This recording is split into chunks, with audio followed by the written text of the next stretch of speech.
Pork makes its way to South African retailers' shelves. The long-standing trade dispute has ended and new avenues for trade and partnership between the US and South Africa are opening up. Ambassador Patrick Gaspard acknowledged this milestone at the Mother of All Braais, where grilled chicken, beef and pork were served to more than 100 invited guests. SABC's foreign editor Sophie Mokoena spoke to the ambassador on the two countries' trade relations. Oh, I'm so very excited, not only because we have this wonderful braai, but because it means that we're moving products that will result in real jobs for real South Africans, and Americans are going to benefit from this increase in trade as well. And this moment gives us an opportunity to move beyond chicken and to talk about all that we can do with one another in the new economy with renewable energy and regional trade facilitation. So it's a great day. Well, looking at what we have currently, how many tons, when is the stock arriving, and on issues of beef and pork, how far are we with the negotiations or maybe the transportation thereof? Sure. There will be 65,000 tons of the chicken arriving. Some of it is already here, being sold in shops in KZN, in Gauteng, down in the Eastern Cape, and there are more making their way across the waters. We have not yet received U.S. beef or pork, but that will come in the next few weeks as well. So the issue is resolved, and we're moving forward with our Partnership for Prosperity. There were concerns around health issues. It's a little bit of my American pride. We are, I think, rightly proud that our industry is rated one of the highest qualities and one of the safest ones anywhere in the globe.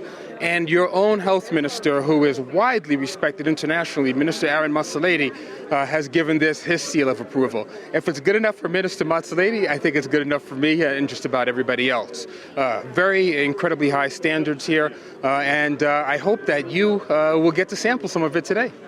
People are arguing that there should be labels to indicate that this is the product from the U.S. Do you agree with that? Well, we certainly support all labeling.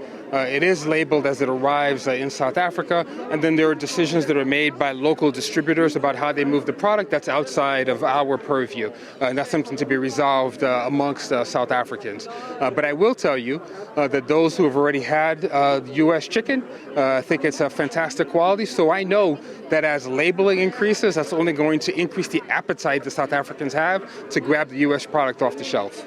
And finally, Ambassador, it's election season in the U.S. How do you ensure that whoever comes in next year after President Obama, the relationship continue?